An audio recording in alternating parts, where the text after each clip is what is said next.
to have you here, and thank you for great discussion that we have had. Your larger question, which I think is so important, and something we've been trying to put a spotlight on for many months, and we keep repeating it, but I think what's emerged in Southern Africa just underscores the point. We know that none of us will be fully safe until everyone is. And we've been saying that as long as the virus is replicating somewhere, it could be mutating. And if it's mutating, we might wind up with a variant that poses a new threat and that can defeat the existing vaccines or induce greater illness or be more transmissible. All the questions we're looking at right now when it comes to omicron.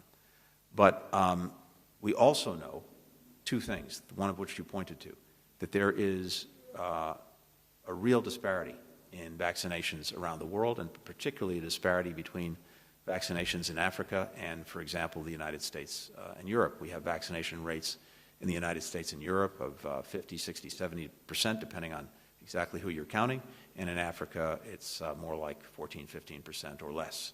So we have been working very aggressively to deal with that gap. Counteractions from Russian side. So I would like to ask you, what would be your message to those who are quite skeptical? And the last time NATO published a strategic concept was in 2010, when Russia was considered a partner. China wasn't mentioned, and most of these hybrid methods of aggression didn't exist or were not known.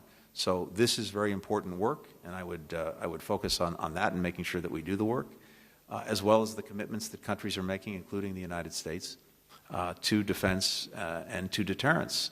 And finally, the actions that we take to stand up to aggression or the threat of aggression, renewed aggression from Russia when it comes to Ukraine, or for that matter, the situation in Belarus. But bottom line is this: we will be judged by what we do, and I would focus on that and invite people to focus on that.